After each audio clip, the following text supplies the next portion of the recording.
6th March. இன்றைக்கி ஏசப்பா நம்மளை பார்த்து என்ன சொல்கிறாங்கன்னா, சமாதானம். சமாதானத்தை உங்களுக்கு வைத்து போகிறேன், என்னுடைய சமாதானத்தையே உங்களுக்கு கொடுக்கிறேன்னு யோவான் 14:27 சொல்லப்பட்டிருக்கு. ஃபஸ்ட்டு இதில் சொல்கிற சமாதானம் காமனாக சொல்கிறாங்க ஏசப்பா. ரெண்டாவது சொல்கிற சமாதானம் ஏசப்பாவோட சமாதானத்தையே நம்மளுக்கு கொடுக்க போகிறாங்க. எவ்வளோ பெரிய பிளெஸ்ஸிங் அது! இந்த உலகத்தில் நம்ம எவ்வளோ தான் கஷ்டம் துன்பம் நம்மளுக்கு ஏற்பட்டாலும் ஏசப்பா சமாதானம் மட்டும் நம்மளுக்கு கிடச்சிதுன்னா நம்ம எந்த கஷ்டமே நம்மளுக்கு இருக்காது. நம்ம ரொம்ப ஹாப்பியாக இருப்போம். உலகம் தர சமாதானம் நிரந்தரம் கிடையாது, ஆனால் ஏசப்பா தர சமாதானம் அது நிரந்தரம். இந்த நேரம் நீங்கள் யாராவது சமாதானம் இல்லாமல் இருக்கிறீங்களா? மனசில் ஏதாவது பாரம் இருக்கா? ஏசப்பா கிட்ட போய் சொல்லுங்கள், ஏசப்பாவோட சமாதானத்தையே உங்களுக்கு கொடுப்பாங்க.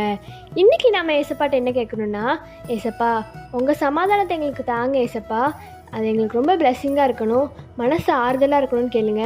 கண்டிப்பாக ஏசப்பா உதவி செய்வாங்க. By truth of mercy, have a peaceful day.